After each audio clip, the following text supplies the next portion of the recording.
Bank खुला जब manager ने देखो ऐसे करके हिला दिया, तब खाली हाथ। घर बिटिया बैठी पान लगे, चिंता में माँ और दादी थी। ये बात जरा उस बाप को पूछो जिसके घर उस दिन शादी थी।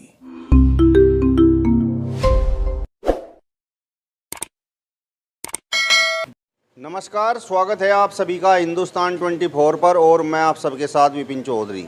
2014 में लोगों ने भारतीय जनता पार्टी पर विश्वास किया और केंद्र में भारतीय जनता पार्टी की सरकार बनाने का काम किया।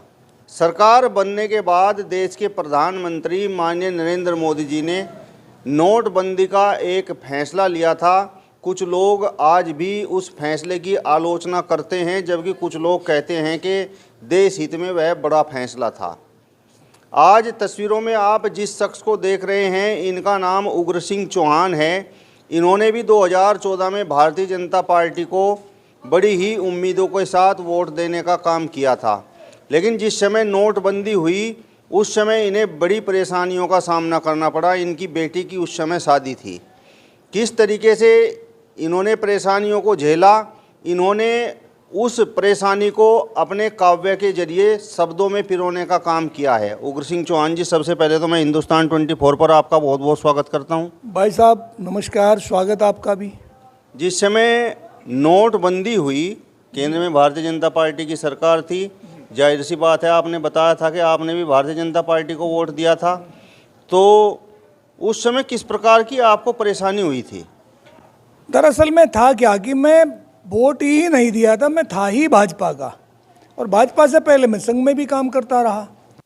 और हमें बड़ा एक उत्साह था, एक उमंग थी। उस उमंग के तहत जोर शोर के साथ भाजपा को सत्ता में लेकर आए, और सत्ता में आने के बाद में एक परिवर्तन का जो दौर आया, प्रधानमंत्री भी माननीय नरेंद्र मोदी जी बने। बड़ी आशाएं और उम्मीदें उनसे थी, बहुत आशाएं और उम्मीदें टिकी हुई थी कि पता नहीं क्या करेंगे। उन्होंने उसके बाद में प्रधानमंत्री बनते ही 14 के बाद में पहला जो कदम उठाया वो था उनका नोटबंदी। और वो नोटबंदी का कदम इतना खतरनाक कदम था, कुछ सिर फिरे लोग बाग तो उसे भले ही ये कहे कि वो बड़ा देश हित में था, लेकिन वो देश के हित में नहीं था, अनहित में था। देश के हित का कहीं तक भी कुछ भी उसमें दिखाई नहीं दिया। बस केवल ये था कि जो पहले नोटों का छप्पा था, दूसरे लोगों का था, सरकारों का, ये हटाना था। वो छप्पा हटा के नया एक छप्पा लगाना था उस पर, और कुछ नहीं था। मैं भाई साहब ऐसी एक घटना से होके गुजरा था उस टाइम पर कि मेरा मन ही बदल गया। और मेरा मन इतना बदल गया, इतना खिन्न हो गया कि मैंने भाजपा से ही मुझे नफरत होने लगी। और वो था क्या कि उन दिनों हमारे यहाँ एक लड़की की शादी थी, और उस लड़की की शादी में, हम तो हिंदू लोग बाग हैं, हिंदुओं के यहाँ शादियों का दरअसल में शुरुआत ही नवंबर से होती है। नवंबर से होकर ये मई जून तक चलती है।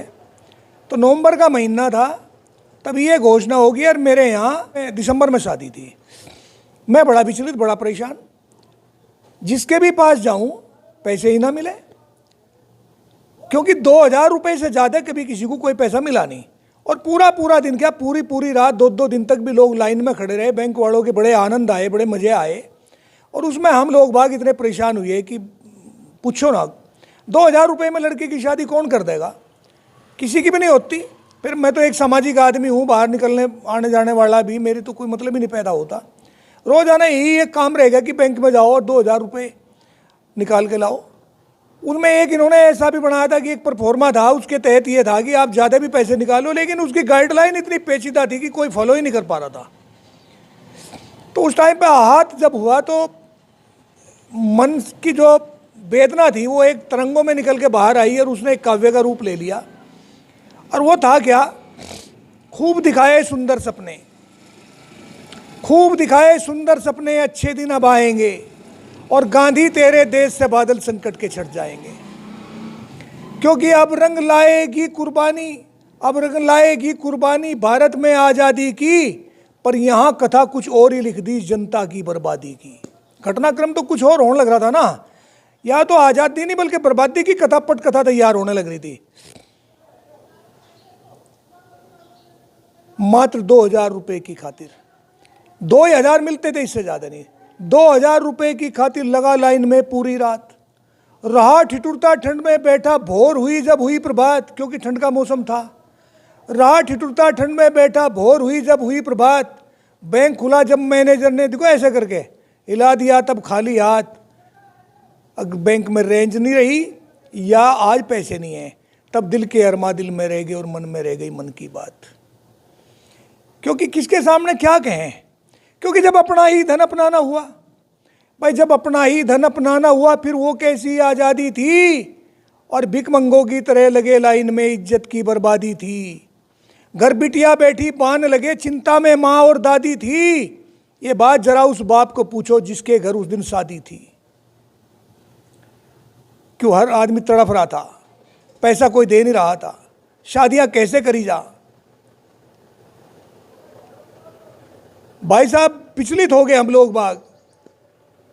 अगर और जानना चाहो उस टाइम की जो दर्द भरी कहानियां थी, दास्तान थी, अगर और जानना चाहो तो पूछो लाचार बीमारों से, क्योंकि दवाई के लिए पैसा नहीं था। अगर और जानना चाहो तो पूछो लाचार बीमारों से, और परीक्षा जिनकी छूटी थी उन भारत के सुकुमारों से। इस धरती पुत्र को खाद बीज ना दवा मिली बाजारों से, फिर क्या फ़ायदा हुआ इस नोटबंदी का, जब पूछिए सरकारों से। तब सरकार ने बड़े बढ़िया सुलझे हुए अंदाज में कहा कि इस नोटबंदी से बहुत फ़ायदा देश को होगा, विदेशी करेंसी भारत में आवेगी, आतंकवाद की रीढ़ टूट जाएगी। चलो भाई यहाँ भी सहन कर लिया, ना तो रीढ़ आतंकवाद की टूटी और ना विदेशी धन भारत में आया। मैंने कहा कि इस राजनीति की चक्की में आतंकवाद कब दला गया, और काले धन के चक्कर में सफ़ेद धन भी चला गया।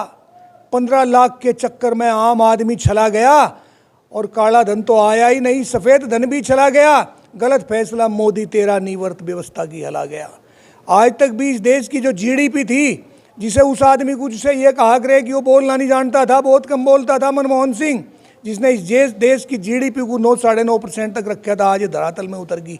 ये हुआ था भाई साहब। ये मेरी आत्मकथा है, और मेरी नहीं बल्कि हजारों लाखों हिंदुओं के उन लोगों की आत्मकथा है जिन्होंने उन दिनों अपनी लड़की की शादी कर रहे थे, पैसा नहीं मिल रहा था टोए से कहीं तक भी, ना कोई मित्र दे रहा था, ना कोई रिश्तेदार दे रहा था, देता भी कहाँ से, किसी के पास था ही नहीं। ऐसी वेदनाओं से हम लोग गुजरे और कह रहे हैं कि देश पता नहीं कहाँ जा रहा है। ये पहला कदम था इस सरकार की विफलता का, जिसने मेरे कैसे आदमी के मुंह से अनायासी कविताओं को निकलवा दिया, और मेरे जैसे पता नहीं कितने लोग बाग जो चुप रहे, शांत रहे। मैं तो अपने उद्गारों को काव्य के माध्यम से आप लोगों के सामने रख दिया, लेकिन ऐसे बहुत सारे लोग बाग थे कि जिनकी लड़कियां बैठी रहेगी उस टाइम पे। ये मेरी आत्मकथा थी। चलिए, तो उग्र सिंह चौहान जी को आपने सुना। फिलहाल इस वीडियो में बस इतना ही। अगली वीडियो में फिर आपसे मुलाकात होगी, तब तक बने रहिए हिंदुस्तान 24 के साथ। नमस्कार।